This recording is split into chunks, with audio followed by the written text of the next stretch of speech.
Numbers, logic, philosophy, and clear, concise financial advice bounce around in David Chilton's head. A few financial ups and downs ago, he wrote a book called The Wealthy Barber, which made him wealthier. After The Barber's huge success, Chilton figured he would not tempt fate and write another book on personal finance, but he changed his mind. The Wealthy Barber Returns. Unlike his first book, the new one is not fiction. It is my pleasure to welcome David Chilton to Studio 4 to tell us more. Good to be back. 22 years later, after you started interviewing me, you look great, by the way. You haven't aged at all. Nor have you. I'm like Dorian Gray. I hate to admit it, by the way. But there's a reason I haven't aged. It's not a good one. Gosh, 22 years ago? Yeah, it's a long time. I mean, I've taken that long gap between books. It's highly unusual, obviously, but I got sidetracked publishing some cookbooks, and I homeschooled for 3 years, which I loved. My kids didn't like, but I loved, and so it's been a great life. I have no complaints. I am glad to be back, though. I've enjoyed being on the road again. It's been fun. I'm sure. So when you reread the first Wealthy Barber, what went through your mind? Look, I know this sounds funny, but I actually really liked it. And I hadn't read it in about 10 or 15 years. And the funny thing is, I didn't remember a lot of it. Like, I was wondering what was going to happen next and all those types of things. But for the most part, I did like it. I think the advice really stood the test of time. That being said, you'd always make some changes. Plus, new products have come into being, like TFSAs and lines of credit, et cetera. But for the most part, I thought it was a pretty solid book. Well, I was only 25 when I wrote that book. I peaked at a very young age.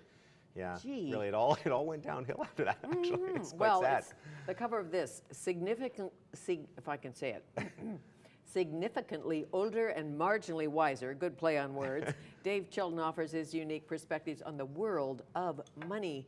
Now, that barber, I remember, said we should save 10% no matter what we make. Yeah, that I'll stick with. And we've got to start at a younger age. Unfortunately now, people are getting married so much later. Maybe that's a good thing from a society's perspective. Or not getting married. Yeah, not getting married at all might even be a better move. But from a financial perspective, it delays the start of the saving. And oftentimes people aren't starting now until 35 or 40. Well, the basic arithmetic dictates you better save 12, 15, 18%, which realistically is extremely difficult to do. And of course, here in Vancouver, when you've got real estate prices where they are, holy smokes, is it ever tough for young people? It really is. It's so important to choose your parents wisely. That's one of the key pieces of financial advice. Well, you did. I did. I have great parents. You know what? I really believe that most of my success is because of my parents. They were great from every perspective. You know, they were actively involved in our lives, but never too much so. And they're really good with my kids too. My kids are 20 and 22, and they see my mom and dad 4 and 5 days a week. It's a fantastic relationship. My mom and dad are still sharp as they've ever been. It's all good. I've had a charmed life. I honestly have. I've had one of those lives where things have gone well. I've enjoyed my career immensely. I'm always healthy, so very lucky guy. And your parents still live in the same house, do they? They do, oh yeah. They still travel, do they? Yeah, they travel. I try to cut them back on that. I don't like what it's doing to my inheritance, but they do still travel, and they live in the same home. They'll never move. They play a tremendous amount of bridge. They go to funerals. My dad said, what people say, what are you up to? He goes, I just basically roll by funerals a couple times a week. So no, they're very happy people, and I think their disposition is something that I, for whatever reason, inherited. I'm always in a good mood. Isn't that odd? Like, I'm never not in a good mood. Strange. That is odd. You've never had a bump? No, honestly. Not even a little bump? But even when I have a bump, I, for some reason, tend to handle it relatively well. And yeah, I'm always in a fairly upbeat mood. And I think it's funny, because it does tie into money. I'm one of the least stuff-oriented people you'll ever meet. I live a very modest life. I live in a 1,300 square foot home that has no garage. I have almost nothing inside of it. It's crazy. My TV broke a few years ago. I didn't fix it for 2 years. I had no picture. I'm just not a stuff-oriented guy. My daughter got a little upset. She came in and said, Dad, what do you even call that? I said, a radio, actually. It's what I call it. Pretty much. Yeah, so I'm not into that stuff, and I think that's helped me be happy, because so many people are consumed by consumption. And again, I'm not into that. All things in life are just things. They are. My granny said that, and I know there's a bumper sticker that says that. However, there is a status thing. Oh. When you're on the golf course and you decide you need a new driver or a new putter or something like that, all those other clubs start to look a little shabby. Yeah, I was talking in the book about Diderot, the French philosopher, and he reminds us that once we start spending, it begets more spending, because we want to keep up to the previous spending. And an example I gave in the book is one of the 2 cookbook sisters buying a dress. And the dress was, in fact, a great deal. But then she had to buy the matching shoes, the matching purse, the matching lipstick, and all of a sudden, $1,000 later, it wasn't so wise. And we all do it.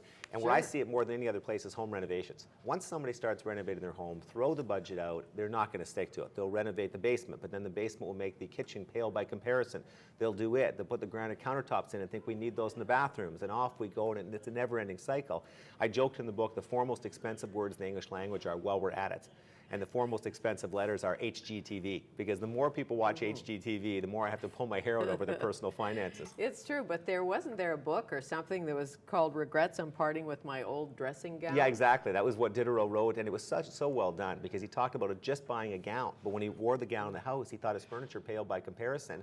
Then he bought furniture, then he didn't like his artwork because it wasn't keeping up to the furniture, and all of a sudden he's into this for thousands of dollars. And we see that from people all the time. You know, nobody's saying, by the way, you have to save like a fanatic. I mean, I have to be realistic. People are not going to set aside 20 and 25% of their incomes, nor should they. You have to enjoy the spoils of your hard work. But we have to get back to saving something for our future, and we have to stop borrowing so much. Holy smokes, people are indebted right now. It's crazy. Big debt. And it's due to those credit cards. Some of it's due to those credit cards, because when you have a credit card, you think God pays. It's true. Not always, but you say, okay, it's really easy to do bad things. But you've nailed it. It's not just the balances people carry. They're problematic, obviously, especially at 18%. But most people do pay their credit card balance off each month. The bigger problem is what you brought up. The mindless swiping leads you to spending more money than you should. So even if you pay it off every month, you still squeeze out your savings. And that's one of the problems now. It's so easy to spend. Between ATMs, ubiquitous availability, and credit cards and debit cards, we can always gain access to our money, or even worse, the bank's money, and we can never seem to get out of that spending habit and set aside some money for the futures. My argument, by the way, is that people who do set aside money tend to be happier.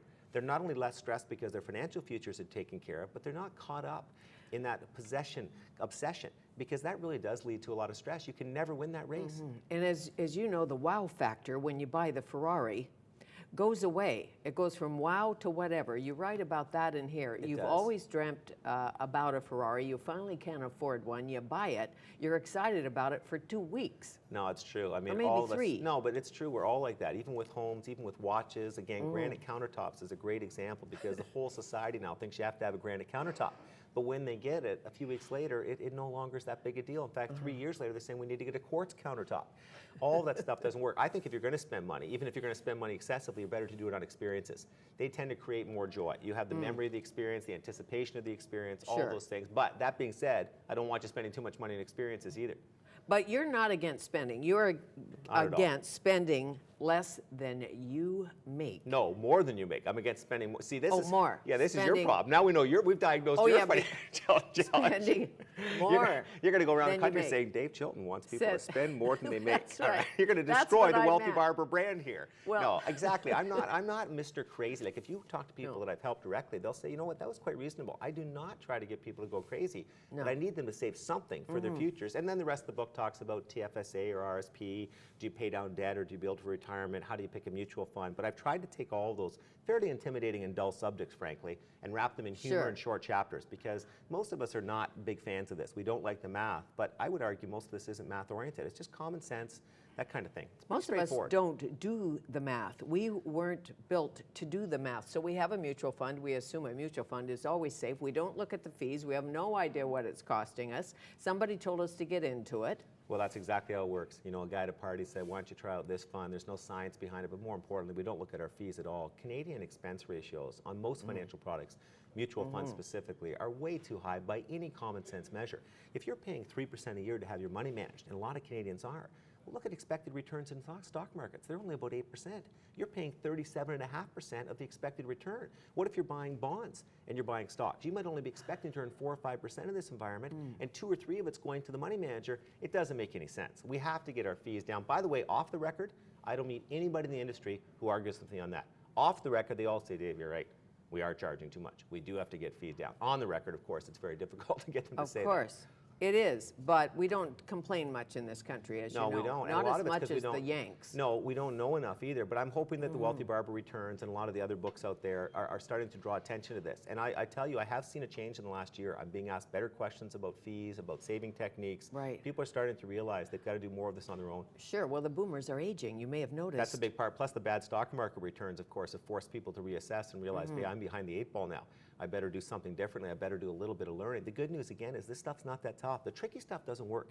Limited partnerships, options, commodities, derivatives, it all sounds to intimidate, but it doesn't work. The good things are paying off your credit card, paying off your mortgage, maxing your TFSA. People can grasp those. They're quite straightforward. A lot of it comes down to self-discipline wrapped in common sense. It is that simple. You have said, and I think you wrote it in here, before you build the new rock garden or put in the pool, make sure you have an RRSP. It's true, and people are getting, again, their priorities out of whack. We do our spending first, and we try to save from the residue. We have to get back to the old-fashioned technique of pay yourself first and then spend from what's left over. The problem is, even when people do that, they match up the line of credit spending on the other side. Lines of credit are unbelievable now. I mean, 20 years ago, when you and I first met, almost nobody had one.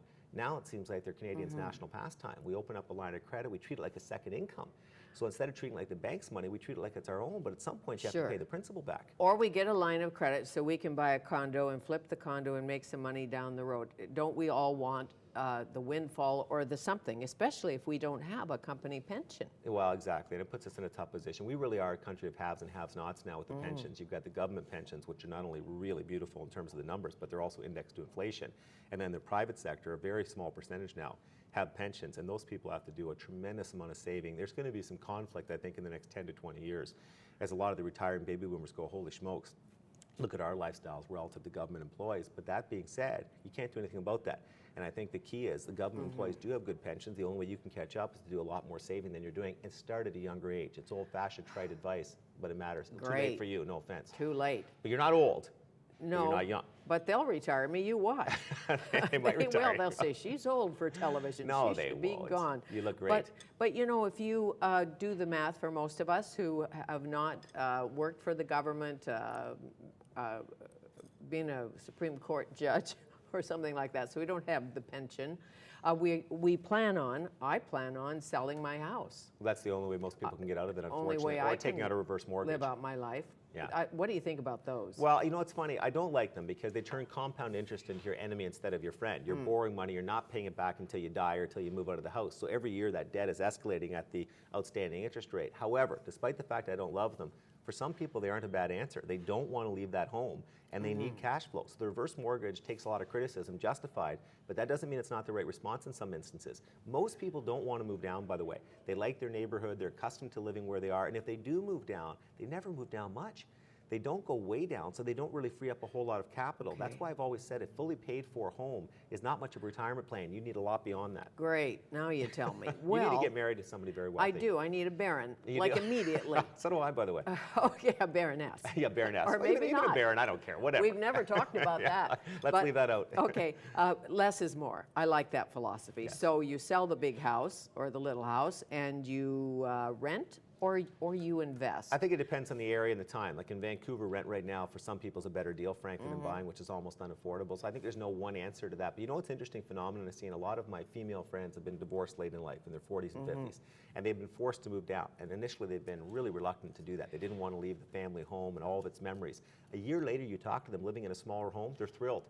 It's less work, Right. it's cozier, they like everything about it. I think we've embraced these large homes, these expensive homes, defining our life really by our houses. I think we've gone too far. And again, it's not been done in the context of affordability. I'm not a no-fun guy, by the way.